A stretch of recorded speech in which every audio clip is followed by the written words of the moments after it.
Terima kasih Romo Hedi. Sekali lagi selamat sore Bapak Ibu, para Romo, para bruder, para suster sekalian yang saya kasihi. Sebagaimana telah disampaikan dalam pemaparan Romo Hedi, saya hendak men-sharingkan refleksi saya berkaitan dengan sumbangan spiritualitas Santo Montfort bagi spiritualitas kaum awam. Hal ini menarik bagi saya karena salah satu poin misi yang tertuang dalam pelaksanaan tahun misi Asia Oceania 2022, kalau Bapak Ibu, saudara-saudari yang terkasih mengingatnya, berbicara tentang mengintensifkan kerjasama dengan kaum awam. Dari situ saya bertanya, jalinan relasi yang bagaimana sesungguhnya yang perlu diintensifkan ketika berbicara tentang kerjasama dengan kaum awam. Nah, berbicara mengenai mengintensifkan kerjasama dengan kaum awam, kita terkadang terjerumus dalam jalinan relasi kerjasama yang bersifat semata-mata fungsional atau bersifat utilitarian, misalnya antara promo paroki dengan fungsionalis paroki. Nah, ketika fungsi-fungsi itu berakhir, kemudian relasi berhenti, atau mungkin bersifat karena kegunaan. Misalnya SMM sedang ada proyek, kemudian berrelasilah dengan kaum awam untuk mengaktualisasikan proyek itu. Nah, berkaitan dengan jalinan relasi antara anggota-anggota gereja, kaum awam, kaum religius, dan juga para imam, Konsili Vatikan II menegaskan pentingnya jalinan relasi yang bersifat saling melengkapi. Bukan hanya sekedar jalinan relasi yang bersifat fungsional atau utilitarian, tapi sungguh-sungguh saling melengkapi.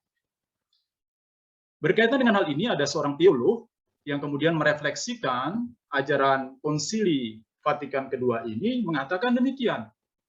Jalinan relasi antara anggota gereja hendaknya bukan semata-mata saling melengkapi yang bersifat fungsional atau utilitarian, tetapi hendaknya melengkapi yang bersifat eksistensial dan teologis. Nah, saling melengkapi yang bersifat eksistensial dan teologis ini terungkap misalnya dalam men-sharingkan misi, men-sharingkan spiritualitas, seperti apa yang sedang kita lakukan pada sore hari ini. Men-sharingkan karisma.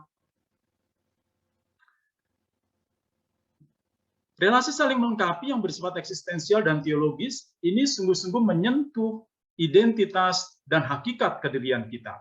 Entah sebagai religius, entah sebagai awam, entah sebagai imam. Relasi komplementaritas yang bersifat eksistensial dan teologis ini hanya mungkin terjadi manakala anggota-anggota dari setiap bentuk hidup di dalam gereja, awam, imam, religius, itu sungguh menyadari akan jati dirinya. Walaupun mereka memiliki karisma yang berbeda, tetapi mereka memiliki derajat dan martabat yang sama sebagai anggota tubuh mistik Kristus.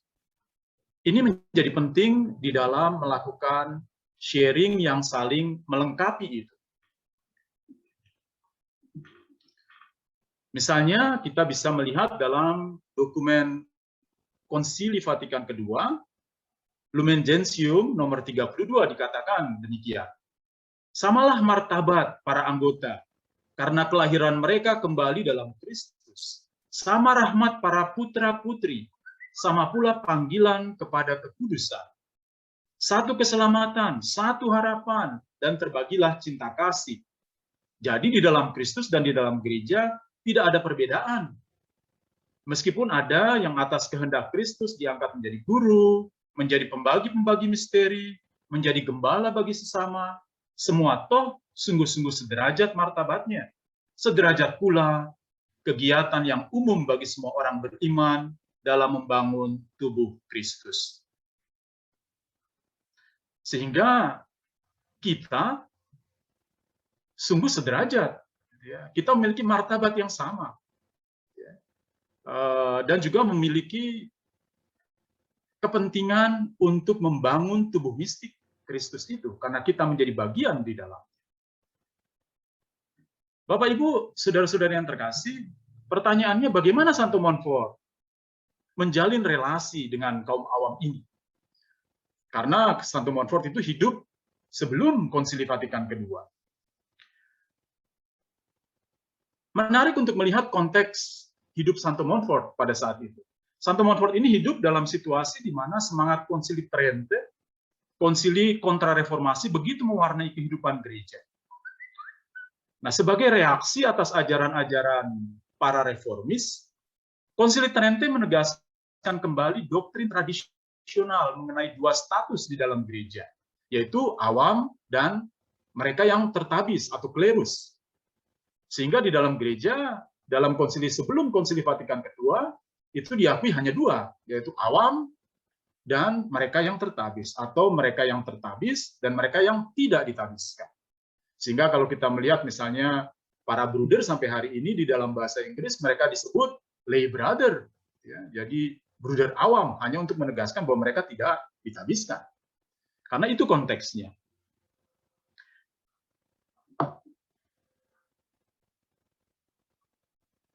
Konsili Trente menegaskan bahwa klerus adalah imam yang sesungguhnya, dan mengesampingkan imamat umum kaum awam yang diterima di dalam pembaptisan. Hanya imam yang memiliki hak dalam ruang dan medan yang suci.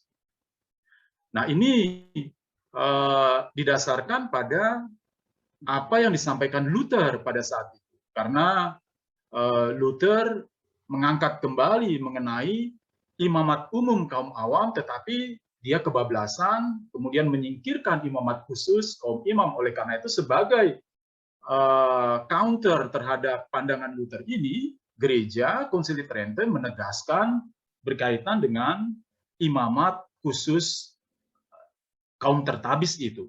Tetapi dengan begitu menegaskan, mengesampingkan imamat umum yang diterima oleh semua mereka yang dibaptis, khususnya kaum awam itu.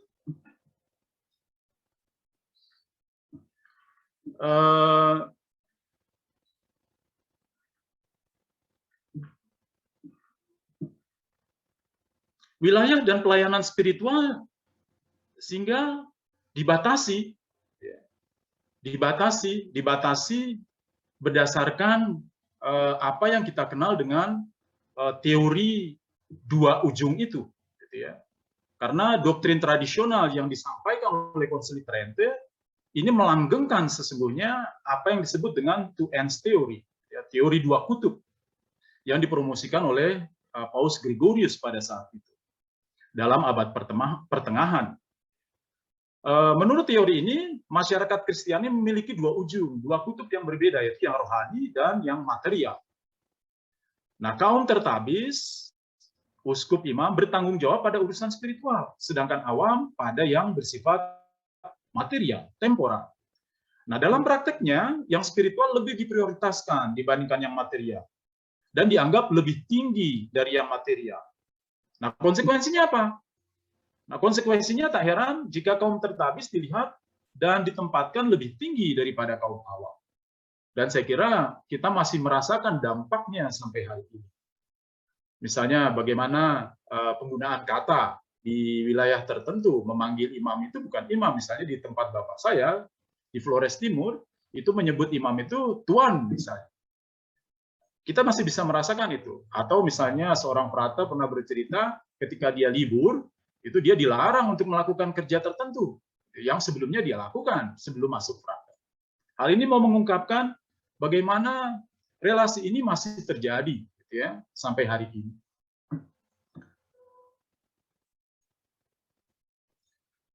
Wilayah dan pelayanan spiritual dibatasi pada arena atau tempat yang kudus yang disucikan, meja, altar, panti imam, peribadatan, dan dilepaskan dari yang sekular itu. Nah, dalam konteks ini, relasi yang terjadi bukan lagi relasi yang sederajat. Dan juga kaum awam tidak memiliki peran dalam ranah spiritual dan pelayanan gereja pada saat itu. Dan atmosfer inilah yang memang begitu kuat dalam zaman di mana Santo Montfort hidup. Nah, yang menarik Bapak Ibu, saudara-saudari yang terkasih, dalam situasi yang seperti tadi saya kemukakan, terdapat tokoh-tokoh penting pada saat itu yang justru semacam melawan arus atmosfer massa pada saat itu, yang justru menjalin relasi begitu dekat dengan kaum awam dan bahkan membantu kaum awam untuk mendalami hidup spiritual mereka di tengah-tengah dunia. Tokoh yang sangat penting yang mempengaruhi tokoh-tokoh berikutnya, termasuk Santo Montfort, adalah Santo Franciscus de Sales atau Saint François de Sales. Dan ia menulis sebuah buku yang berjudul Introduction à la vie dévote. Ini introduksi ke dalam hidup kesalehan. Dan buku ini dianggap sebagai buku pertama yang berbicara mengenai spiritualitas kaum awam. Dan kemudian dijadikan rujukan.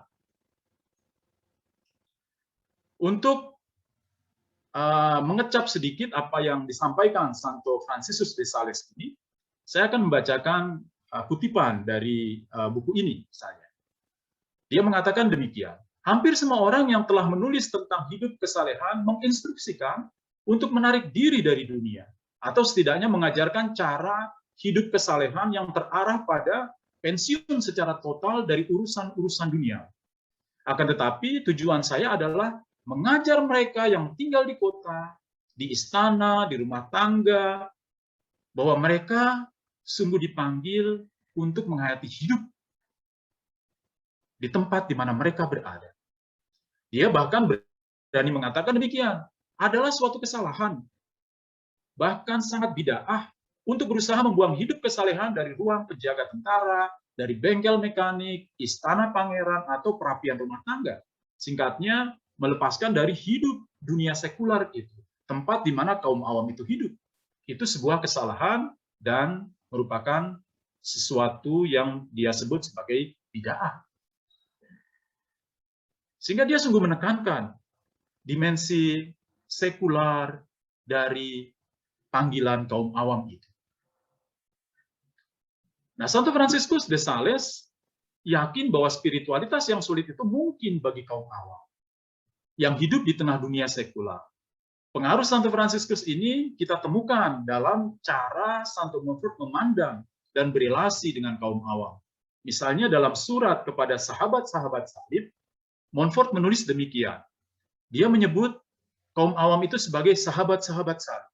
Sahabat-sahabat salib, kalian bagaikan pejuang salib, dipersatukan untuk melawan dunia, bukan seperti kaum religius yang menarik diri dari dunia, tetapi seperti pejuang-pejuang gagah berani masuk ke dalam medan peperangan yang menolak untuk mundur bahkan seinci pun.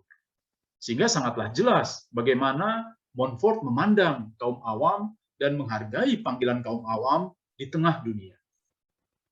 Dari surat kepada sahabat-sahabat salib ini kita menemukan bagaimana Montfort mengakui panggilan khas kaum awam dalam dunia.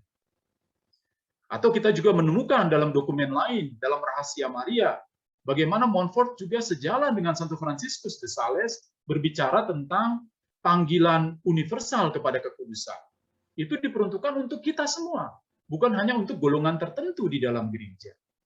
Montfort mengatakan demikian, kamu gambaran hidup dari Allah menghendaki kamu menjadi kudus. Kudus di dalam dia, dalam hidup sekarang ini, dan mulia seperti dia sesudah hidup ini. Menjadi kudus adalah panggilanmu yang pasti.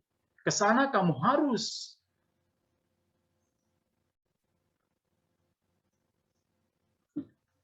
menjalankan segala pikiran, perkataan, dan perbuatan, serta penderitaan. Dan kesanalah harusnya seluruh gerak hidupmu diarahkan. Jika tidak, maka kamu melawan Allah, karena kamu menolak maksud dan tujuan Allah menciptakan kamu dan memelihara hidupmu sampai hari ini. Sehingga panggilan kepada kekudusan ini adalah panggilan kita semua. Montfort sangat menghargai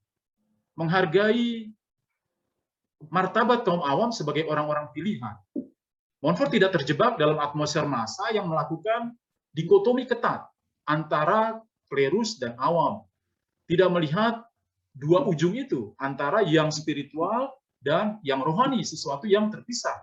Tetapi kaum awam sungguh mampu dan dapat menghidupi yang rohani dalam konteks hidup sekular, dalam ruang lingkup hidup harian mereka.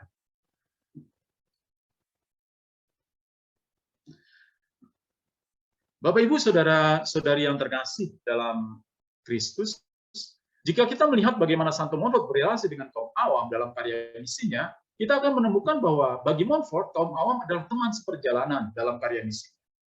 Ia selalu hadir bersama dan melibatkan kaum awam, walaupun ia imam, ia tidak menempatkan dirinya lebih tinggi dari kaum awam.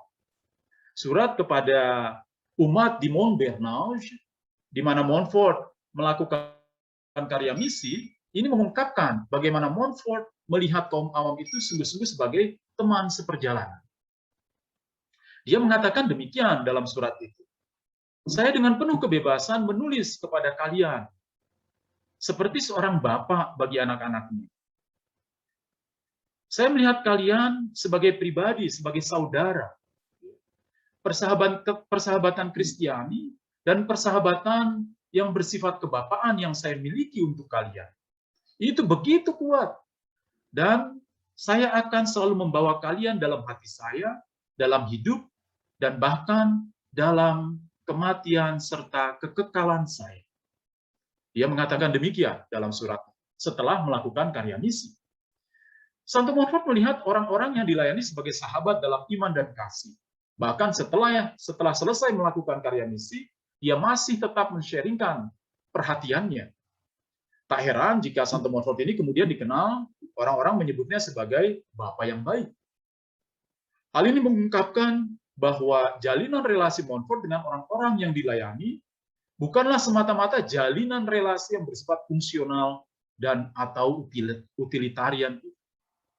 Hal lain mungkin yang menarik yang dapat saya sampaikan, misalnya bagaimana Montfort itu terlibat di dalam karya misinya, kerja sama dengan kaum awam dalam pembangunan Kalvari di Pontchâteau.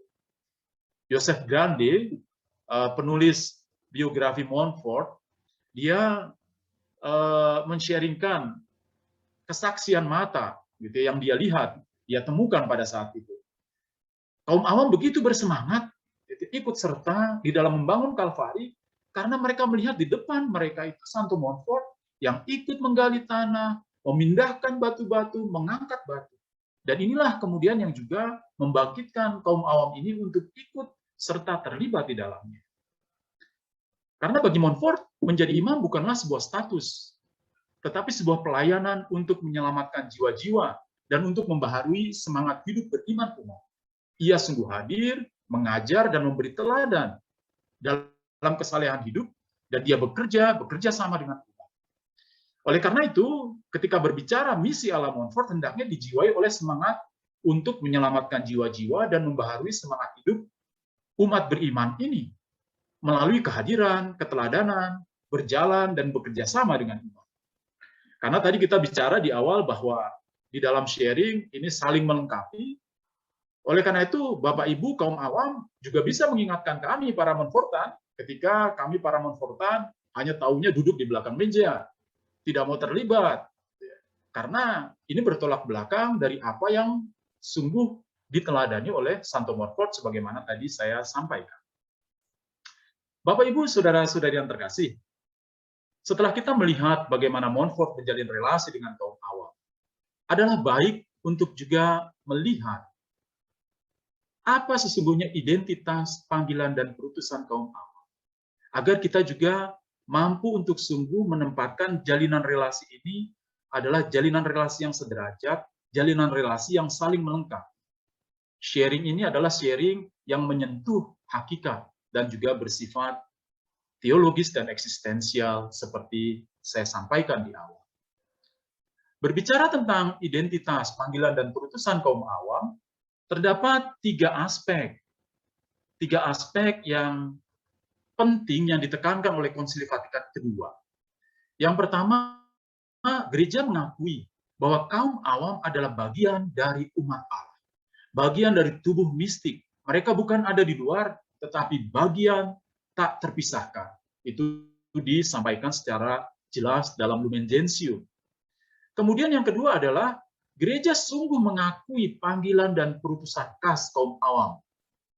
Sehingga panggilan dan perutusan kaum awam itu sungguh diakui oleh gereja.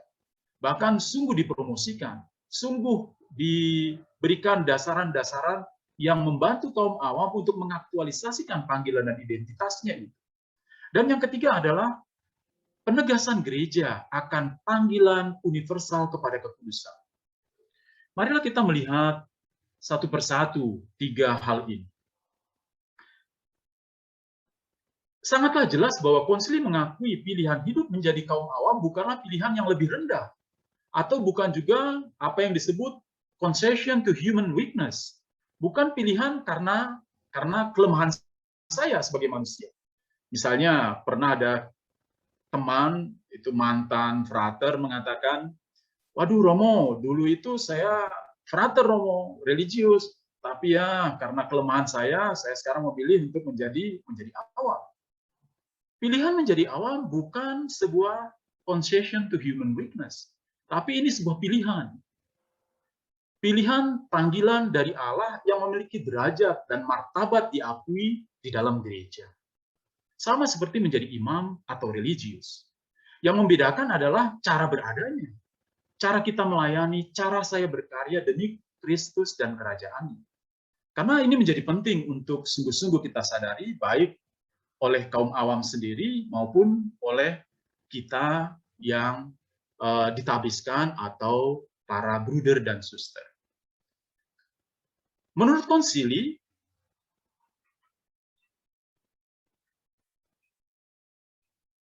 walaupun tidak eksklusif hanya diperuntukkan bagi kaum awam, dimensi khas panggilan dan perutusan kaum awam itu terletak pada sifat keduniawiannya atau yang sering disebut sifat sekularnya.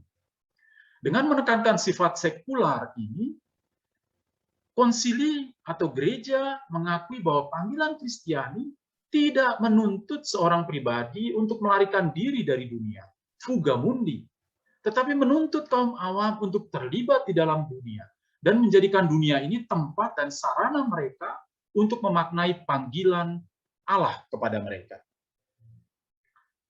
Nah, kaum awam, misalnya dalam dokumen, ini dokumen penting Bapak Ibu, dokumen yang ditulis oleh Paus Yohanes Paulus II setelah sinode tentang kaum awam, judulnya Christi Fideles Laici.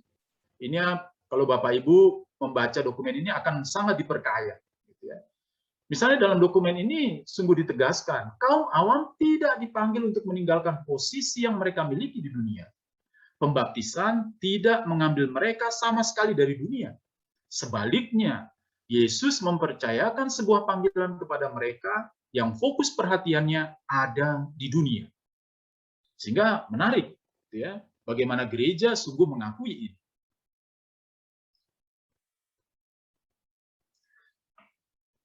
Sehingga konsili atau gereja itu menolak teori dua kutub tadi, menolak dikotomi gitu ya, antara hidup spiritual dan hidup sekular dari kaum awam atau dari kita. Dengan kata lain, hidup spiritual kaum awam dapat dihidupi, dapat dimaknai dan ditumbuh kembangkan dalam konteks hidup sekular mereka. Mereka tidak dipanggil, mereka dipanggil bukan saja untuk membawa Yesus ke dalam dunia, tetapi juga untuk menemukan Yesus di dalam dunia. Di dalam dunia sekular tempat mereka hidup dan berkarya. Bukan hanya membawa Yesus, tetapi menemukan Yesus dalam dunia sekular tempat Bapak Ibu sekalian berkarya.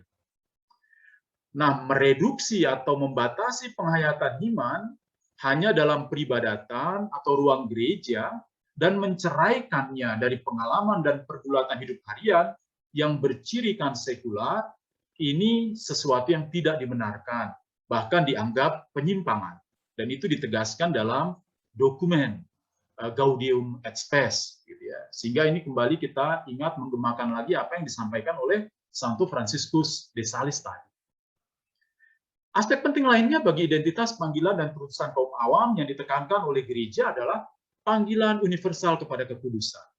Konsili menegaskan bahwa panggilan kepada kekudusan diberikan kepada setiap anggota gereja. Penegasan ini mengakhiri pandangan sempit yang melihat panggilan kepada kekudusan hanya diperuntukkan untuk segolongan kecil anggota gereja, misalnya imam atau religius. Panggilan kekudusan untuk kita semua yang dibaptis. Konsili menegaskan bahwa panggilan dan perutusan kaum awam tidak lain daripada mensharingkan tugas imamat, kenabian, dan rajawi Kristus, serta dipanggil juga untuk dalam segalanya menjadi saksi Kristus di tengah masyarakat manusia. Melalui tugas dan tanggung jawab Bapak Ibu kaum awam di tempat di mana Bapak Ibu berada.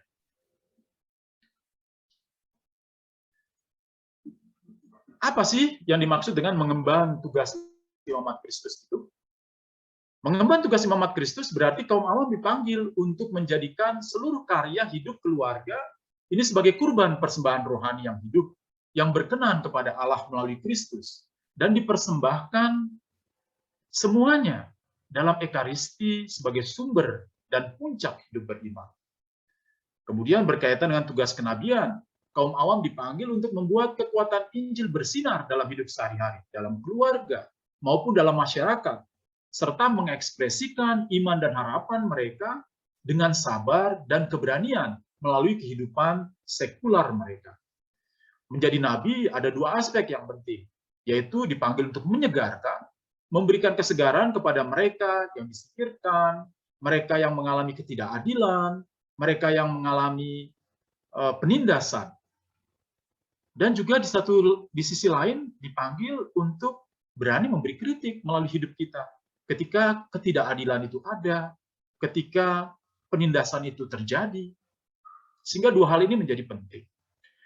Berpartisipasi dalam tugas rajawi Kristus berarti bahwa kaum awam dipanggil untuk menyebarluaskan kerajaan Allah di tengah dunia, gitu ya. Ini menjadi penting untuk sungguh disadari. Hal yang juga penting untuk ditegaskan adalah panggilan dan perutusan kaum awam yang mengalir dari Kristus hendaknya ditempatkan dalam konteks persekutuan dengan gereja. Paus Yohanes Paulus II dalam dokumen Christe Fideles Laici itu menegaskan hal ini. Hanya dari dalam misteri persekutuan gereja, identitas kaum awam dikenal dan martabat dasariah mereka diungkapkan. Nah, panggilan kaum awam pada dasarnya adalah panggilan kepada persekutuan ini, yaitu persekutuan dengan Allah dan persekutuan dengan para anggota umat Allah, yaitu gereja. Oleh karena itu, berbicara tentang pendampingan kaum awam, ini hendaknya diletakkan dalam konteks persekutuan ini. Tidak bisa dilepaskan dalam konteks persekutuan ini. Nah, sekarang marilah kita melihat apa sih sumbangan spiritualitas Santo Montfort setelah kita sedikit melihat dan mengenal identitas perutusan kaum awam. Apa sesungguhnya sumbangan spiritualitas Santo Montfort? Ada 4 hal paling tidak yang saya catat. Yang pertama adalah spiritualitas Santo Montfort menawarkan kepada kaum awam sebuah jalan kekudusan di dunia yang berakar dari misteri inkarnasi dan terarah pada akhir zaman. Kemudian yang kedua, spiritualitas Santo Montfort menawarkan sebuah jalan kemuritan, yaitu jalan perjuangan dan persekutuan. Kemudian, spiritualitas Santo Montfort menawarkan jalan kekudusan yang bersifat marial dan kristosentris. Dan yang keempat, spiritualitas Santo Montfort bukan saja menawarkan jalan, tetapi juga menawarkan sebuah proses pembinaan yang bersifat holistik dan marial kristosentris. Marilah kita melihat satu persatu bagian ini. Ya. Spiritualitas Santo Montfort memberikan dasar teologis yang solid dan memperdalam dimensi khas spiritualitas kaum awam yang sudah kita sebutkan tadi, yang bersifat sekular dan juga bersifat inkarnasional. Misteri inkarnasi bagi Santo Montfort merupakan misteri yang tepat bagi penghayatan hidup Kristiani. Santo Montfort mengingatkan kaum awam bahwa panggilan kaum awam yang adalah bertumbuh di dalam kekudusan Allah di dunia sekular itu tidak lain masuk secara total ke dalam misteri inkarnasi yang merupakan sumber dari seluruh misteri Yesus. Santo Montfort mengatakan demikian. Inkarnasi merupakan misteri pertama Yesus Kristus. Di dalam misteri ini, Yesus mengantisipasi semua misteri lain dari kehidupannya yang menyusul. Dan akibatnya, misteri ini merupakan rangkuman dari semua misteri. Misteri ini berisikan maksud dan rahmat dari semua misteri lain. Sehingga bagi Montfort, Montfort begitu meyakini bahwa misteri inkarnasi, sabda yang menjelma, menjadi model bagi pesiarahan rohani dan perutusan kaum awam di tengah dunia.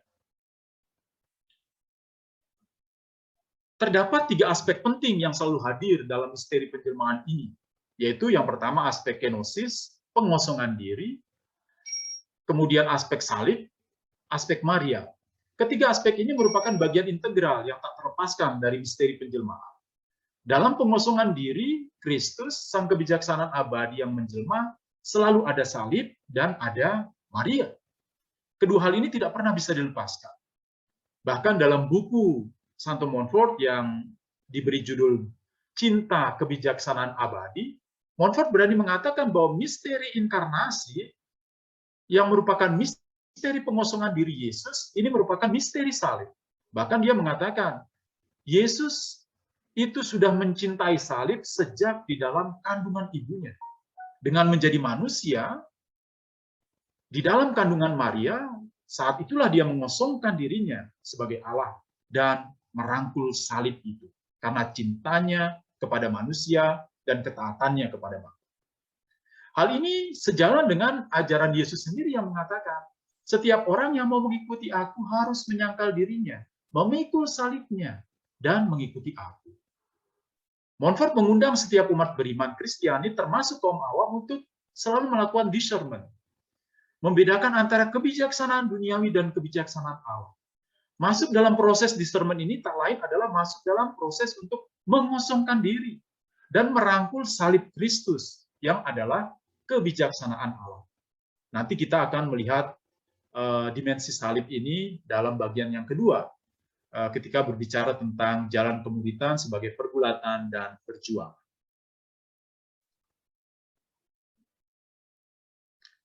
Aspek Maria, inkarnasi adalah awal dari sebuah proses panjang kelahiran baru, itu yang diyakini oleh Montfort.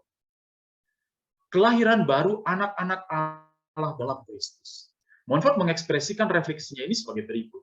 Pola yang dipegang oleh 3 pribadi Allah Tritunggal pada saat penjelmaan dan kedatangan pertama Yesus Kristus, setiap hari dipegang oleh 3 pribadi Allah Tritunggal ini, dan secara kelihatan dalam gereja suci, dan akan dipegang terus oleh Allah Tritunggal sampai akhir zaman, sampai pada kedatangan terakhir Yesus Kristus itu.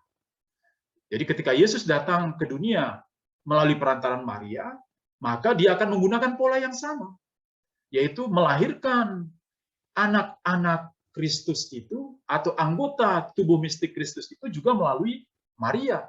Melahirkan kita ini juga melalui Maria. Montfort sangat meyakini bahwa kehadiran dan keterlibatan Bunda Maria di dalam perjalanan hidup rohani kita itu terus berlangsung. Beranjak dari pola misteri inkarnasi, Montfort menawarkan 4 sarana untuk mengenal dan mencintai Yesus. Dan 4 sarana ini ditulis Montfort di dalam buku Cinta Kebijaksanaan Abadi nomor 181 sampai itu mungkin saya salah menulis di sini ya. 181 dan seterusnya ya. Dan 222 saya kira ini di situ. Sarana yang pertama adalah kerinduan yang menggelora. Kalau kita ingin mencintai, mengenal Yesus, paling tidak kita memiliki kerinduan yang menggelora. Setelah kerinduan yang menggelora, kemudian terjalinlah dialog dengan yang dirindukan. Maka kemudian doa terus-menerus, sarana yang kedua. Setelah dialog komunikasi ini terjadi, melalui doa itu, keberanian untuk mengosongkan diri, mati raga. Inilah sarana yang ketiga. Dan sarana yang keempat adalah Maria. Bakti sejati kepada Maria, untuk membiarkan diri dibentuk olehnya. Ini menjadi 4 sarana yang penting bagi Montfort untuk membantu kita dan juga kaum awam bersatu dengan Kristus.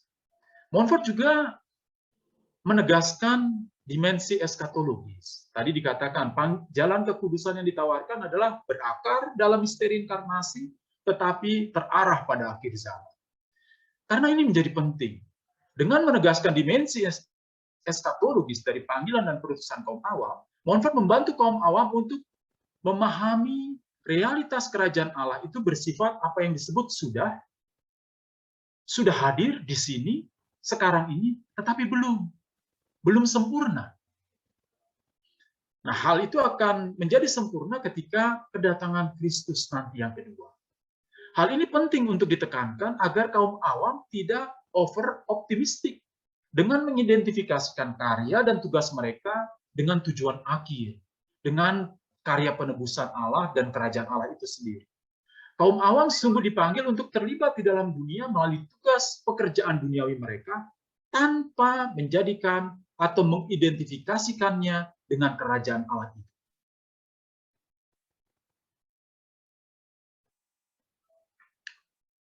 Sekarang kita melihat jalan kemuritan sebagai jalan perjuangan dan persekutuan. Bagi Montfort, jalan kemuritan adalah jalan perjuangan, pergulatan. Masuk dalam jalan kemuritan itu melibatkan proses membiarkan diri untuk dipimpin oleh kebijaksanaan Allah dan berani menolak kebijaksanaan duniawi. Dengan kata lain, jalan kemuritan adalah jalan tidak kompromi, jalan non-konformitas dengan segala bentuk kekuatan jahat, dengan segala bentuk kebijaksanaan duniawi yang ada di sekitar kita. Konsekuensinya, berjalan dalam jalan kemuritan selalu melibatkan konflik, penderitaan, dan salib. Mengenai hal ini, Santo Montfort mengatakan bahwa seorang murid yang sejati adalah sahabat-sahabat salib. Maka kemudian dia menulis gitu ya, surat kepada sahabat-sahabat salib. Salib adalah pilihan yang tak terelakkan. Dari pilihan penuh kasih untuk mengikuti Kristus, terlibat dalam hidup dan karya Yesus. Kita sudah melihat Yesus sendiri yang mengatakan hal itu. Jika engkau ingin mengikuti aku, maka engkau harus menyangkal diri dan memikul salib. Murid yang sejati tidak melihat salib dari sudut pandang yang pasif fatalistik. Tetapi mereka hidup dan mengalami salib sebagai ungkapan pemberian diri penuh kasih, sebagai bentuk pengosongan diri kepada Allah. Montfort mengatakan, tak pernah ada salib tanpa Yesus, dan tak pernah ada Yesus tanpa salib. Sehingga ketika kita mau mengikuti Yesus, pasti ada salib. Dan semakin kita merangkul salib, semakin menjadi tanda bahwa kita ini murid Yesus yang sejati. Lebih lanjut, Santo Montfort mengatakan salib membuat kita mirip dengan Yesus Kristus. Dan Allah sendiri telah menggunakan kesaksian ini untuk membuktikan bahwa Ia mencintai kita. Sehingga salib bukan sekedar penderitaan, tetapi salib adalah ekspresi ungkapan cinta kita kepada Kristus, kepada Allah.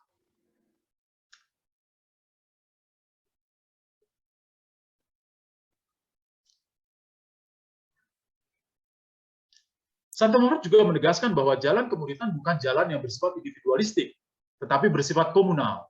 Itu berarti berjalan bersama dengan anggota-anggota tubuh mistik Kristus yang lain. Ya. Ini menjadi penting untuk kita sadari. Keterlibatan kita dalam hidup Yesus selalu mengimplikasikan keterlibatan kita dalam hidup dan misi gereja, dan juga dalam diri saudara-saudari kita yang diperlakukan tidak adil dan disingkirkan.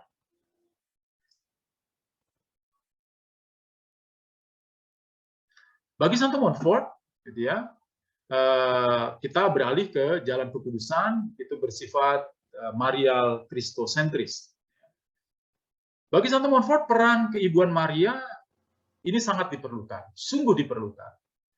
Sehingga peran keibuan Maria dalam perjalanan rohani kita dan juga kaum awam tidak bersifat artifisial, tetapi sungguh dikehendaki oleh Allah Tritunggal. Santo Montfort mengatakannya demikian, karena diperlukan Allah dengan keperluan yang kita sebut hipotetis, artinya sebagai akibat dari kehendaknya, Bunda Maria lebih diperlukan oleh umat manusia untuk mencapai tujuan akhir. Sehingga sungguh-sungguh Bunda Maria diperlukan untuk kita, untuk mencapai Kristus itu. Dan Allah menghendakinya. Santo Montfort mengingatkan bahwa peran keibuan Maria tidak menggantikan tindakan atau peran Allah Tritunggal. Peran Maria harus selalu dilihat dalam konteks ketaatan, keterbukaan, dan kerjasama Maria dengan Allah Tritunggal ini. Dengan kata lain, peran keibuan Maria dalam perjalanan kekudusan kita itu hendaknya ditempatkan dalam persatuan mistiknya dengan Allah Tritunggal.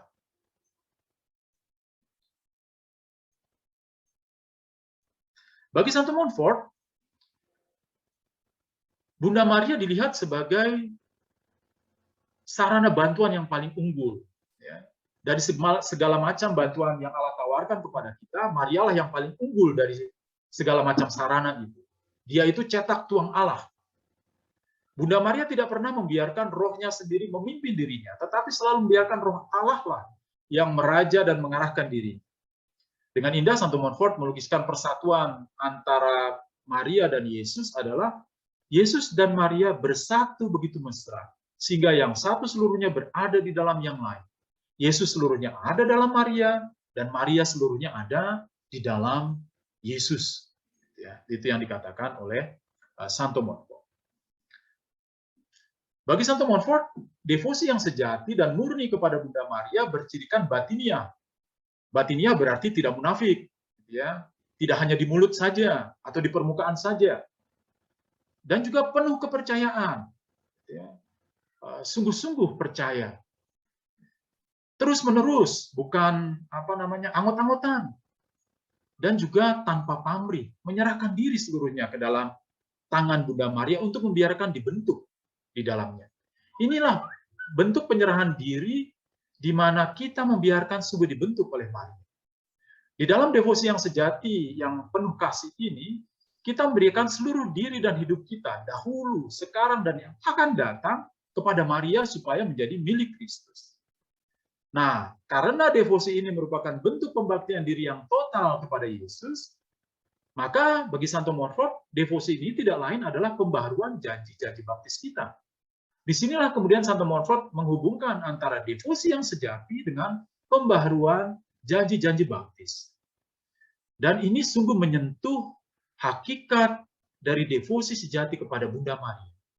Yang pertama bahwa kita bertumbuh terus-menerus di dalam kekayaan pembaptisan dan iman, serta menghidupinya secara penuh. Dan yang kedua, membuat kita menjadi lebih aktif berpartisipasi dalam hidup dan misi Yesus dalam situasi konkret hidup kita.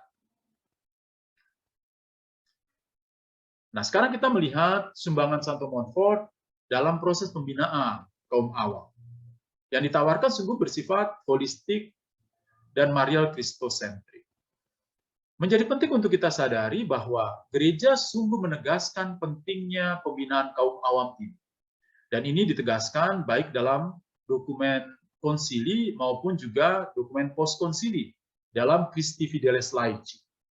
Misalnya dalam dokumen Christi Fideles Laici nomor 59-60, itu Yohanes Paulus II itu menyatakan bahwa bentuk pembinaan kaum awam hendaknya bersifat menyeluruh, holistik, menyentuh seluruh aspek kehidupan. Selain itu, Yohanes Paulus II juga menempatkan pembinaan kaum awam itu dalam konteks persekutuan eklesia. Saya sudah menyinggung di awal, bahwa kaum awam dibentuk oleh dan di dalam gereja, dalam persekutuan timbal balik dan kerjasama dengan seluruh anggota gereja, dengan imam, religius, dan kaum awam sendiri. Paus menekankan dimensi persekutuan ini, gitu ya, menjadi penting. Yang menarik adalah bahwa pembinaan kaum awam ini menjadi bagian integral dalam spiritualitas Santo Montfort. Sehingga Santo Montfort tadi kita mendengar dijuluki Bapak yang baik. Dia sungguh Bapak rohani bagi orang-orang atau kaum awam yang dijumpainya. Ia tidak hanya memberikan dasar teologis yang bercorak marial kristosentris bagi perjalanan rohani kaum awam, tetapi juga menawarkan proses pembinaan yang intensif yang membantu kaum awam untuk bertumbuh dalam kedewasaan iman dan memaknai panggilannya dalam kehidupan konkret sehari-hari. Apa sih yang ditawarkan oleh Santo Montfort dalam proses pembinaan ini? Proses pembinaan yang ditawarkan oleh Santo Montfort adalah proses pembinaan yang sekarang kita sebut sebagai proses pesiaran totus tuus bagi Bapak Ibu anggota PMRSH, gitu ya, itu mengalami proses pesiaran ini. Proses ini sesungguhnya bukan hanya ditujukan kepada kaum awam, tetapi kepada semua umat beriman. Proses ini adalah proses pesiaran rohani selama 33 hari atau 33 kali pertemuan untuk mempersiapkan diri dalam membaharui komitmen baptis kita kepada Kristus melalui tangan Bunda Maria. Nah, 33 ini diambil oleh Santo Montfort sebagai lambang usia kepenuhan kedewasaan Kristus. Kita ketahui bahwa usia Yesus 33, gitu ya, dan dia kemudian disalibkan. Oleh karena itu, proses 33 hari ini atau 33 pertemuan ini bertujuan mengantar kaum awam dan siapa saja yang masuk dalam proses ini kepada kedewasaan dan kepenuhan Kristus. Itulah tujuannya, gitu ya. Nah, bentuk pembinaan ini bersifat holistik dan Marian kristosentrik. Mengapa? Karena di dalamnya Montfort memberi pelatihan-pelatihan rohani yang membantu kaum awam untuk masuk ke dalam proses pengenalan dan pertumbuhan dalam 5 jalinan relasi. Yang pertama, relasi dengan dunia, bertumbuh dalam pemahaman akan dunia, tempat di mana kaum awam dipanggil untuk memenuhi panggilan mereka, menjadi peka akan rahmat yang mereka terima dan juga sisi gelap akan kebijaksanaan Allah dan juga kebijaksanaan duniawi. Kemudian bertumbuh dalam pengenalan diri sendiri. Ini lahan subur, tempat di mana benih sabda dan roh kebijaksanaan ilahi itu bertumbuh, gitu ya. Menyadari akan kelemahan dan kekuatan yang ada di dalam diri. Kemudian bertumbuh di dalam pengenalan akan Maria, Bunda kita, sarana bantuan Allah yang unggul ini.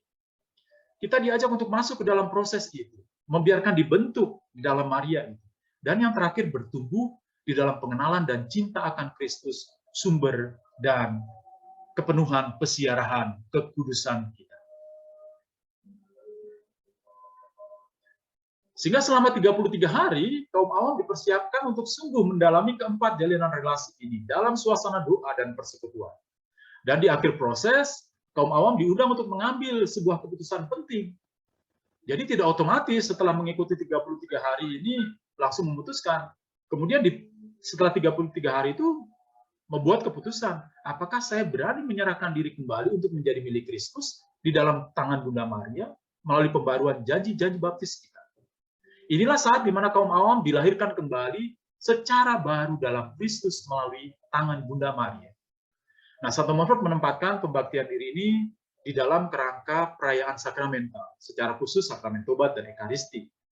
Sehingga dalam konteks ini kita juga dapat menyebut bahwa dimensi eklesial persekutuan itu menjadi tampak, gitu ya. Nah, dengan mengundang dan mempersiapkan kaum awam untuk melakukan pembaktian diri atau pembaruan janji baptis kepada Kristus melalui dan dalam tangan Maria, spiritualitas Santo Montfort mempertajam komitmen kaum awam sebagai umat beriman Kristiani dan mengintensifkan keterlibatan kaum awam di dalam tugas perutusan mereka, terlibat di dalam tugas perutusan Rajawi Yesus, Imamat Yesus, dan kenabian Yesus dalam konkret hidup mereka. Dengan demikian, bentuk pembinaan kaum awam yang ditawarkan Santo Montfort menyentuh tujuan dasaria, identitas, dan eksistensi kaum awam yang mengalir dari pembaptisan. Nah, Bapak Ibu, saudara-saudari, konfrater yang terkasih, para suster, saya sungguh berharap bahwa semoga melalui refleksi ini, kita semakin menyadari akan keluhuran, martabat, dan panggilan kita masing-masing. Gitu ya. Sehingga kita dapat semakin mengintensifkan jalinan relasi. Bukan hanya sekedar bersifat fungsional atau utilitarian, tetapi sungguh relasi timbal balik yang memperkaya kita satu sama lain. Gitu ya. Dan menyuburkan kita satu sama lain, sehingga kita mampu memberikan diri kita bagi tugas perutusan gereja di tengah dunia. Saya kira itu sudah cukup panjang lebar saya berbicara. Terima kasih banyak sudah mau mendengarkan. To the point, langsung ya. Ya, nama saya Ignas Roy dari KSC Malang. Saya ingin bertanya, sangat menarik materi yang telah diberikan oleh Romo Dwi tentang spiritualitas Montfort. banyak pengalaman yang sudah diberikan. Saya ingin bertanya, apakah tantangan para Montfortan pada Romo, Frater, dan Bruder saat ini dalam mendampingi kami kaum awam, khususnya para PMRSH? Apa tantangan para Montfortan, Romo, Frater, Bruder saat ini dalam mendampingi kaum awam, khususnya anggota KSM dalam dunia sekarang, dalam dewasa ini? Terima kasih, itu aja. Terima kasih, Pak Roy. Baik, Romo Dwi, silakan Ya, menjawab juga dua pertanyaan yang sudah dituliskan di kolom chat. Pertanyaan pertama tadi dari Joy Carolosa. Ini lebih nanti berhubungan dengan Legio Maria. Apa yang melatar belakangi Frank Duff sebagai awam bisa mendirikan Legio Maria sebagai kerasulan awam tahun 1921? Yang kedua, pertanyaan dari Maria Stumfol. Ada dua pertanyaan. Pertama itu tentang kesaksian hidup kaum awam dalam gereja Katolik. Dan yang kedua tentang arti mati raga. Nah, sedangkan pertanyaan yang ketiga dari Pak Roy tadi, saya nanti memohon kesediaan para Romo yang terkhusus mendampingi PMRSH. Di Bandung ada Romo JJ, lalu kemudian di Malang ada Romo Lorenz, di Ruteng ada Romo Ariston. Saya nanti mungkin lebih memberikan kesempatan kepada Romo Ariston yang saya tahu cukup lama mendampingi KSM untuk menjawab pertanyaan Pak Roy. Silakan Romo Dwi. Dimulai dari pertanyaan yang pertama tadi. Ya, tentang Frank Duff, secara jujur itu ya, saya tidak terlalu mendalami tentang tokoh ini. Nanti mungkin Romo Wim yang memang berkecimpung begitu lama itu bisa menjawab pertanyaan ini. Ya, bahwa yang saya tahu bahwa memang Frank Duff ini diinspirasikan oleh Santo Montfort, gitu ya, khususnya spiritualitas yang ditampilkan Montfort atau di-sharingkannya dalam buku-buku rohani, secara khusus lagi dalam buku Bakti Sejati. Sehingga kalau kita membaca buku pegangan, di situ nuansa Montfortannya itu sangat kentara. Bahkan tadi dikatakan dalam Asias itu ada pembaruan jadi baptis. Saya kira itu juga memiliki kaitan yang sangat besar dengan pembaruan janji baptis yang ditawarkan oleh Montfort dalam kaitannya dengan bakti yang sejati kepada Bunda Maria. Sehingga berkaitan dengan apa dasarnya kemudian dia sebagai seorang awam mendirikan Legio Maria, gitu ya, tentara-tentara Maria, gitu ya, yang memang sangat luar biasa, gitu ya, ikut serta di dalam tugas perutusan gereja. Nanti mungkin Romo Wim bisa membantu di dalam menjelaskan itu, atau romo-romo yang lain, atau mungkin kaum awam yang juga terlibat begitu lama berkaitan dengan hidup Legio Maria ini. Itu yang pertama, Romo Hedi. Kemudian pertanyaan yang kedua itu tadi berkaitan dengan mati raga ya, kalau masalah ya. Iya, betul Pastor, berkaitan dengan mati raga dan berkaitan dengan kesaksian hidup kaum awam dalam gereja Katolik. Mungkin boleh saya beri detailnya Romo apa yang saya maksud. Kita tadi mendengarkan dari Romo bahwa kaum awam dipanggil untuk menyebarluaskan kerajaan Allah dalam dunia, antara lainnya. Saya kadang itu merasa kekurangan di dalam gereja Katolik akan adanya kesaksian-kesaksian dalam hidup para kaum awam. Kalau kita bandingkan dengan misalnya saudara-saudara kita yang di agama Kristen, pada misa-misa mereka itu diadakan waktu di mana para awam untuk memberikan kesaksian. Tentunya saja mereka sudah dipilih apa yang akan disaksikan. Mengapa bagian ini tidak ada di misa-misa di gereja Katolik? Padahal menurut saya kesaksian dari kaum awam dalam kehidupan sehari-harinya kadang sangat menguatkan untuk para awam lainnya. Itu yang saya maksud. Terima kasih, Ibu. Disilakan, Romo. Ya, terima kasih Ibu Maria. Saya kira sangat menarik apa yang Ibu sampaikan, gitu ya. Bahwa dalam kehidupan menggereja itu kan banyak sarana-sarananya, gitu ya. Bisa juga sarana-sarana lain di mana kaum awam bisa terlibat di dalam men-sharingkan pengalaman-pengalaman hidupnya. Saya sangat senang bahwa Ibu sendiri yang mengatakan itu dalam pengamatan Ibu. Atau mungkin dugaan saya adalah karena memang kita sendiri atau mungkin kaum awam sendiri belum sungguh menyadari apa sih sebetulnya yang menjadi panggilan identitas saya sebagai kaum awam, gitu. Atau juga mungkin kami para imam, gitu ya, yang masih tadi itu masih sangat dipengaruhi bahkan oleh semangat atau pandangan-pandangan sebelum Konsili Vatikan kedua, gitu ya. Seperti yang saya katakan bahwa di dalam gereja ini masih ya begitu diwarnai oleh pengalaman-pengalaman atau semangat-semangat sebelum Konsili Vatikan kedua, gitu ya. Itu masih sangat kita rasakan, gitu ya.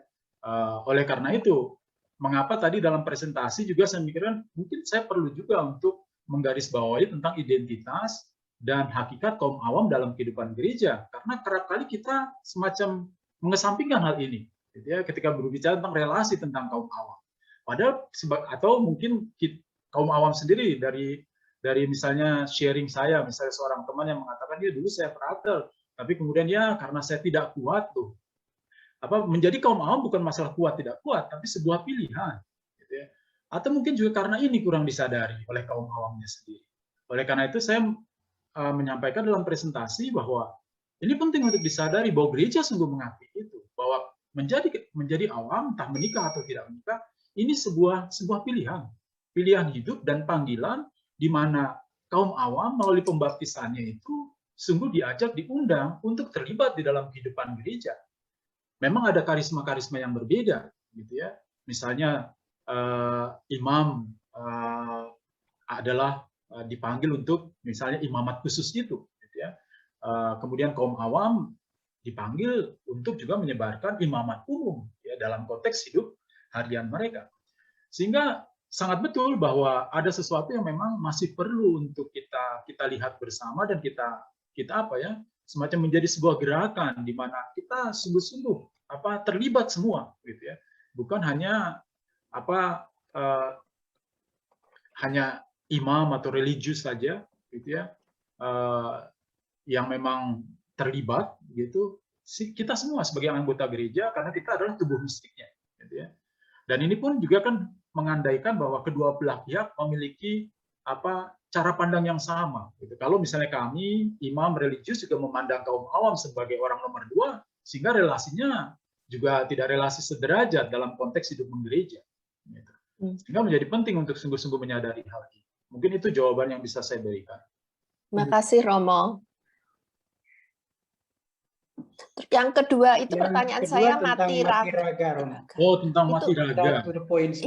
Itu dapat diartikan apakah kita harus berpuasa tidak makan misalnya, atau itu juga mati raga secara emosional. Misalnya saja saya mati raga tidak mau marah.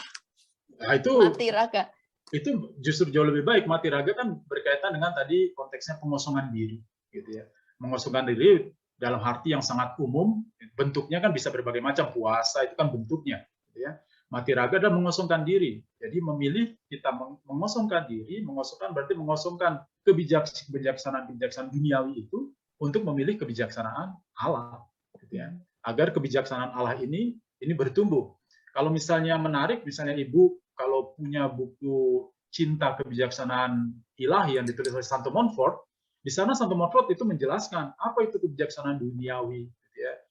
Memang dalam konteks zamannya dan masih sangat relevan dengan zaman kita. Dan apa itu kebijaksanaan ilahi? Nah, dari situ mungkin kita bisa membantu kita di dalam mengaplikasikan mati raga berkaitan memilih, gitu ya, discernment, antara kebijaksanaan Allah dan kebijaksanaan duniawi. Terima kasih banyak Romo untuk penjelasannya. Baik, terima kasih Pak Audrey atas penjelasan. Dan kita masuk ke pertanyaan yang ketiga. Pertanyaan dari Pak Roy. Saya ada, Pak. Mohon kesediaan dari Saya ada, Pak. pendamping KSM. Kalau bukan Pastor JJ, Romo Lawrence. Saya ada tambahan, Pak. Silahkan. Halo? Ya, Pak. Saya ada tambahan. Pak Jusli Julivan ada yang mau menambahkan? Iya. Oh iya, boleh Pak, silakan. Boleh, Pak. Dikasih waktu sesingkatnya ya Pak ya. Seperti Romo tadi jelaskan bahwa di situ ada poin kita jadi saksi Kristus. Tapi pengalaman saya memang Tuhan menuntun saya dari awal saya memang di laut itu sampai ujung-ujungnya. Ada firman itu Matius 10 16 sampai ke 26. Nah, itulah firman itulah yang menolong perjalanan hidup saya sampai akhir itu anak saya. Jadi di dalam firman itu sebelum engkau sampai ke kota Israel, anak manusia sudah datang. Untuk apa anak manusia datang? Yaitu anak saya yang kedua itu kondisinya sudah mati. Sudah mati. Bapak baca itu firman Matius 10. Memang dari ujung sampai ujung itu sungguh benar adanya. Jadi kalau saya ceritakan dari sini masih panjang, bagaimana? Cukup waktu, Pak. Ya baik Pak, terima kasih atas kesaksiannya yang sangat singkat, padat dan jelas. Semoga menjadi ya pengalaman yang menguatkan kami. Ya, jadi saya kemana-mana cari PDPKK, ada acara kesaksian Surabaya, Nganjuk, Medan, tapi nggak semua terima. Ada yang pelit sekali bagi waktu, pelit. Tidak ada waktu bagi. Ya sudah, seperti Yesus ngajar kepada muridnya, kalau engkau tidak diterima, tebaslah bajumu, tinggalkanlah. Jadi itu semua firman saya saksikan jadi saksi Kristus, Bapak Ibu. Jadi terima kasih Pak Jusli ya, atas kesaksiannya. Waktu kita sangat terbatas Pak untuk menyampaikan sharing. Di mana-mana. Tapi ada juga yang menyediakan full, saya saksikan dari ujung sampai ke ujung. Puji Tuhan. Jadi baik, Pastor terima kasih. pelajari itu firman Matius 10 16 sampai 26 luar biasa. Memang Tuhan menyiapkan saya jauh-jauh dari Medan saya. Jadi saya namanya Petrus. Tuhan siapkan saya dari Medan. Saya kerja di laut seperti Petrus itu. Pak Jusli, demikian waktu kita sangat terbatas. Kita beri kesempatan kepada yang lain untuk menyampaikan. Terima kasih, Pak. Di waktu yang lain kita bisa mendengarkan. Tolong disiapkan waktu cukup. Saya mau bersaksi dari awal sampai ujung supaya Kristus dimuliakan. Oke, terima kasih Pak. Terima kasih Pak Jusli atas kesaksiannya dan atas pengalamannya. Hari ini saya dapat linknya, saya cepat-cepat. Ini PDPKK, ada kesempatan kesaksian saya. Oke, Ramo, terima kasih. Terima kasih Pak Jusli. Kita beralih ke pertanyaan yang ketiga. Dipersilakan kepada Romo JJ untuk menjawab pertanyaan dari Pak Roy.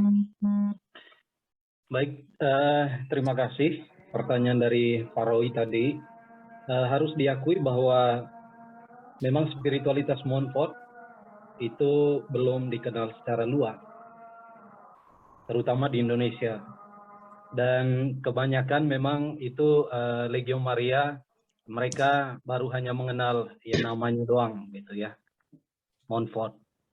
Maka ini menjadi sebenarnya tantangan terbesar kita sebagai Montfortan, yang saya sadari beberapa waktu terakhir itu dengan upaya bekerja sama dengan kaum awam, mencoba untuk mengumpulkan mereka dan membawa mereka untuk ada bersama dalam ziarah Totus Tuus.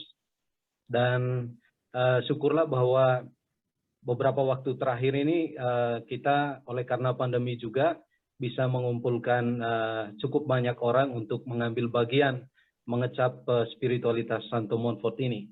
Saya mungkin hanya menjawab secara singkat apa yang ditanyakan oleh Pak Roy, bahwa lebih banyak tantangan itu berasal dari intern kita sebagai Montfortan.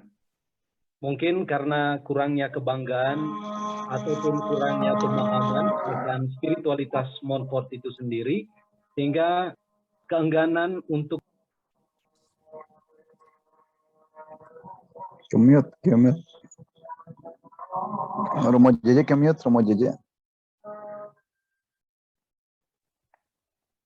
Suara hilang. Oh, oke. Sebenarnya ini menjadi kesempatan pandemi ini, khususnya secara pribadi saya rasakan untuk mengumpulkan begitu banyak orang yang haus sebenarnya akan apa yang menjadi isi dari spiritualitas Montfort ini. Dan saya kira tantangan yang terbesar itu bukan berasal dari luar, tetapi berasal dari dalam para Montfortan itu sendiri. Nah, pertanyaan penting selama tahun misi ini, apakah saya punya kebanggaan terhadap spiritualitas Montfort itu? Dan kalau saya sudah punya kebanggaan terhadap spiritualitas Montfort itu, saya hidupi itu dan kemudian saya bagikan itu kepada kaum awam. Itulah mungkin yang menjadi pertanyaan untuk saya, tapi juga untuk para Montfortan lainnya.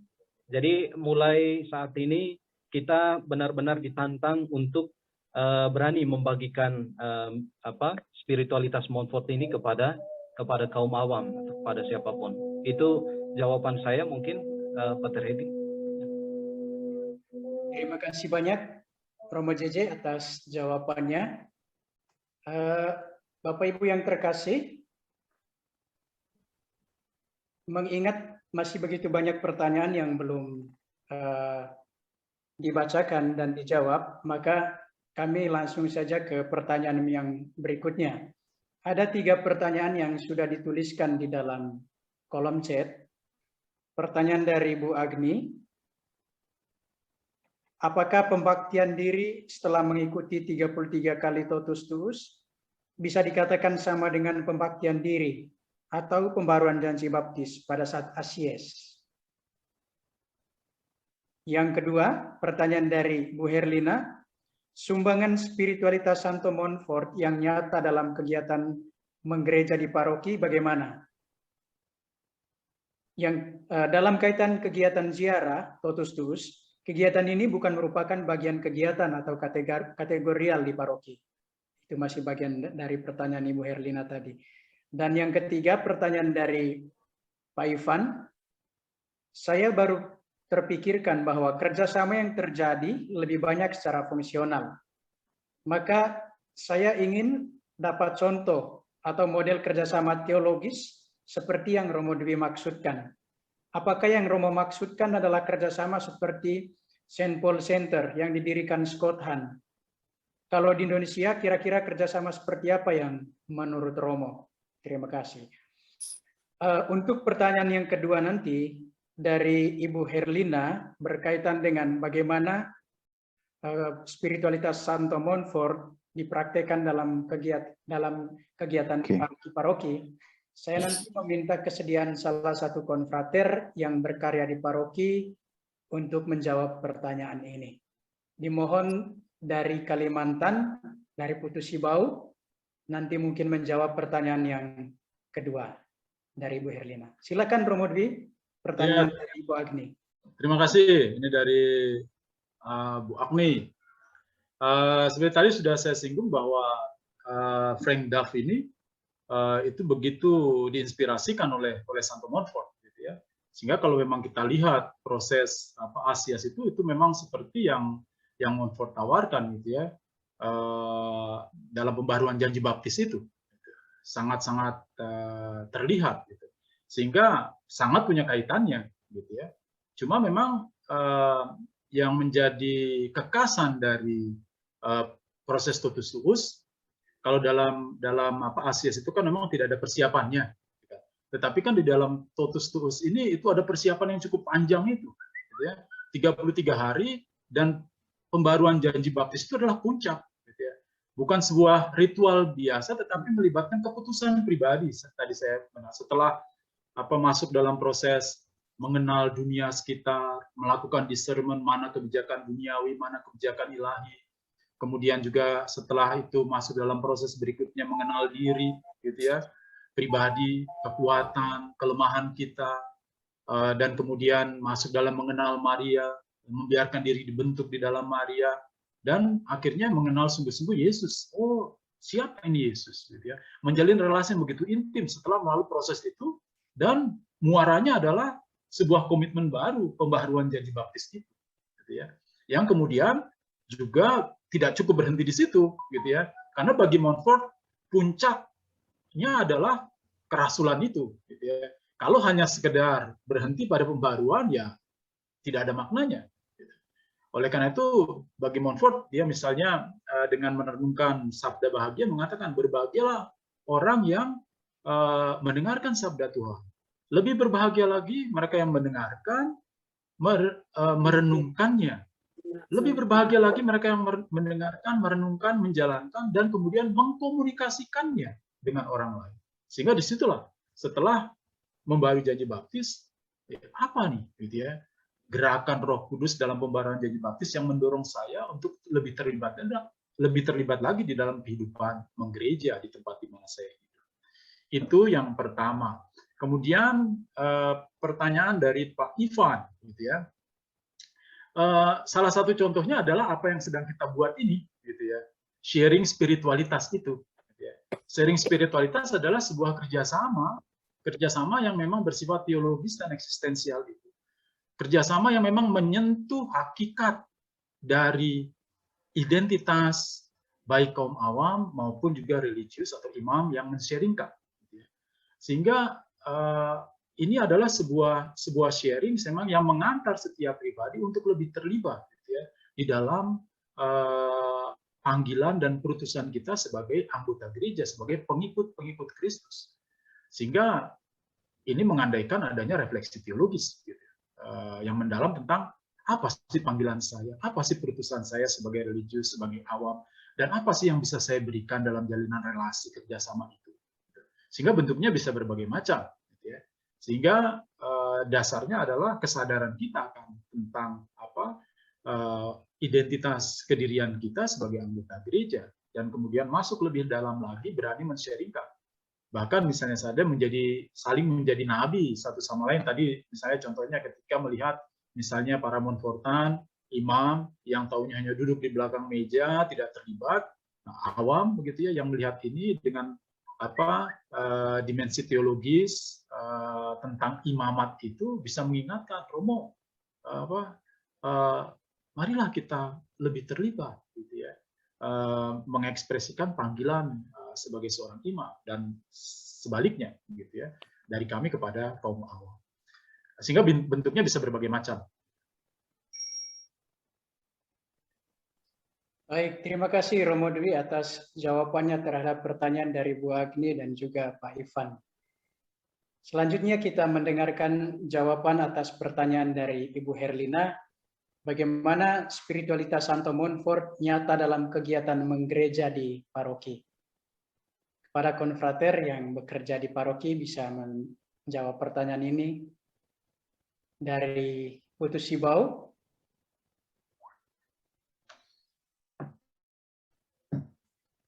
Disilahkan.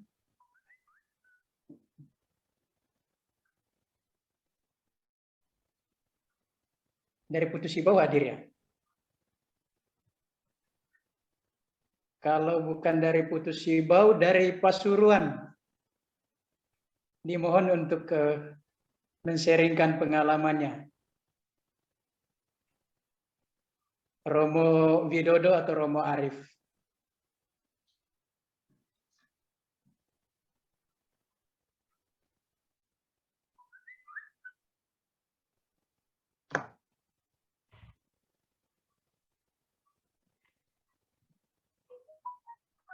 Apakah dari Pasuruan hadir?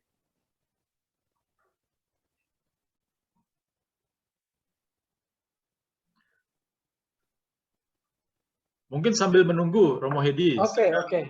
Ya, Ya. saya kira apa yang disampaikan oleh Ibu Herlina ini merupakan sebuah sebuah undangan untuk kami para Montfortan gitu ya. Bagaimana menghadirkan gitu ya, sebetulnya apa yang sudah ada, yang sudah kami miliki sebagai sebuah spiritualitas itu, bahkan dalam proses pendampingan kaum awam. Sehingga ini sebuah undangan sungguh bagi kami para Montfortan, bagaimana kami yang berkarya khususnya di paroki mampu sungguh untuk menghadirkan proses pembinaan itu, karena proses pembinaan ini akan sangat menarik kalau memang ditempatkan di dalam ruang pelayanan parokial. Saya sendiri belum pernah berkarya di paroki, gitu ya, memiliki kerinduan untuk itu. Gitu ya. Saya melihat bahwa ini luar biasa, gitu ya. Seandainya mungkin ini juga tadi saya mengatakan bahwa semoga refleksi ini juga membangkitkan kami para Montfortan untuk melihat bahwa ini ada sesuatu yang sangat berharga yang memang dapat membantu untuk menghidupkan, gitu ya. Karena tujuan proses pembinaan ini sangat sederhana, membaharui demi keselamatan jiwa-jiwa dan juga demi membaharui semangat hidup beriman umat agar mereka sungguh-sungguh mampu terlibat secara aktif dalam kehidupan gereja. Mungkin dari para konfrater sudah ada yang memulai gitu ya, di dalam menyajikan apa yang ditawarkan Santo Montfort di dalam kegiatan-kegiatan parokial mereka. Seandainya belum, ini merupakan sebuah undangan. Romo Dwi, boleh tanya ya Romo langsung ya. Ketika misalnya kami sebagai Ibu. Halo, Maaf. Ya. Ini masih terkait dengan Iya, apa yang karena sudah saya yang tanya. ditanyakan atau yang Saya yang tanya tadi Romo. Oke, Ya. baik. Saya tanya, Disingkat ya, Bu. ketika kita sudah melaksanakan pembaktian diri 33 kali, mengikuti ziarah totus tuus, kemudian kita akan melaksanakan pembaktian diri ya Romo. Nah setelah itu kan kita kembali ke paroki masing-masing, di mana pelayanan kita adalah bergabung dengan paroki yang ada. Nah, bagaimana kita menyatukan niat pembaktian diri kita terhadap kegiatan yang kita jalani di paroki saat ini. Misalnya saat ini saya aktif sebagai Legio Maria. Nah, ketika saya terjun kembali ke paroki, apa yang harus saya bawa gitu loh. Karena kalau kita bicara mengenai Montfortan, Montfortan memang adalah basicnya yang kita pelajari sebagai legioner, dasar asas-asas spiritualitasnya. Cuman kalau kita membawa bahwa ini spiritualitas Montfortan ini adalah kita adalah PMRSH, paroki juga bingung lah, ini tuh apa gitu. Itu gimana Romo jawabnya? Iya. Terus dan gini Romo, satu hal lagi yang kedua, jadi ketika kita dikenal di paroki, pada saat pembaktian diri, kita akan bekerja sama dengan paroki setempat, sehingga apa yang kita laksanakan didukung gitu Romo. Gimana Romo? Ya, terima kasih Ibu Herlina.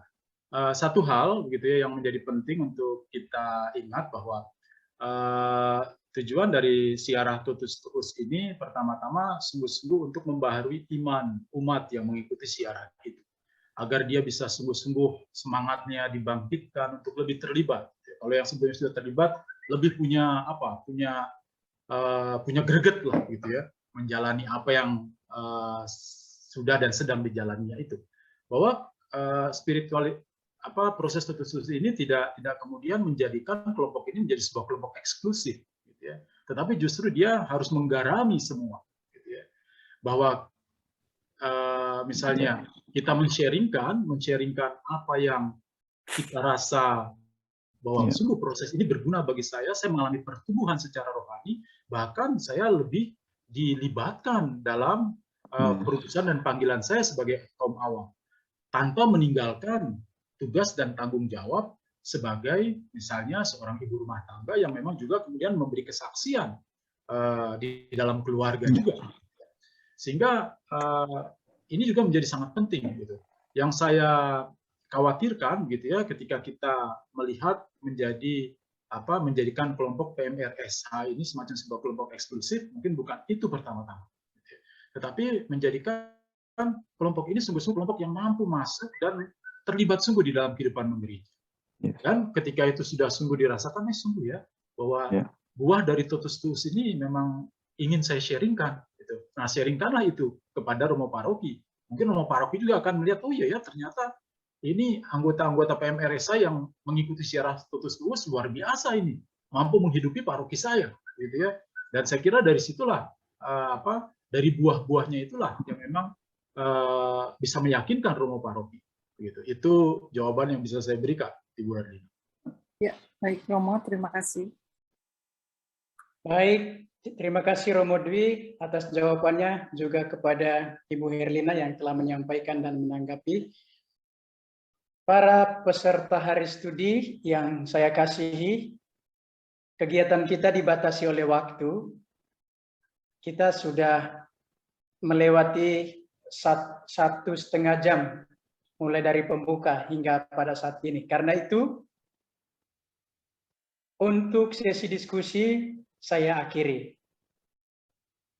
Namun sebelum saya memberikan kesempatan kepada Pastor Dwi untuk menyampaikan kata penutup yang akan disampaikan secara singkat, 1 menit, perlu saya sampaikan bahwa bagi Bapak Ibu yang masih memiliki pertanyaan, dipersilakan untuk menyampaikannya secara pribadi ke Pastor Dwi atau kepada para romo-romo yang Bapak Ibu kenal. Dan selanjutnya, mari kita mendengarkan kata penutup singkat dari Pak Tirdi untuk mengakhiri seluruh pemaparan materi pada sore hari ini. Ya, terima kasih Romo Edi. Sekali lagi saya mengucapkan banyak terima kasih atas perhatian dan juga keterlibatan saudara-saudari sekalian di dalam sharing ini. Sekali lagi ini merupakan sebuah sharing sharing yang bukan sekedar fungsional, sharing yang menumbuhkan,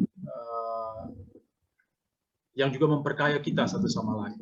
Tadi dari pertanyaan-pertanyaan yang dilontarkan itu sungguh sangat memberikan masukan yang luar biasa bagi saya, khususnya sebagai seorang konfrater, dan semoga juga bagi para konfrater saya yang mendengarkan pertanyaan-pertanyaan tadi yang dilontarkan, khususnya mereka yang berkarya di paroki, gitu ya, untuk juga menggunakan dan juga berani untuk menghadirkan kekayaan ini kepada kaum awam, karena mereka sendiri yang mengatakan sesuatu yang sangat berharga. Terima kasih atas undangan itu, dan inilah yang menurut saya sebuah contoh sharing timbal balik yang bersifat teologis dan eksistensial. Sebuah sharing yang mengalir dari semangat gereja untuk saling melengkapi, saling memperkaya, dengan menyadari akan tugas perutusan kita masing-masing yang memiliki panggilan untuk membangun gereja dan kerajaan Allah. Terima kasih, dan semoga sharing ini sungguh membantu kita untuk semakin mengintensifkan jalinan kerjasama kita yang lebih mendalam. Terima kasih atas perhatian. Baik, terima kasih banyak Pastor Dwi atas pemaparan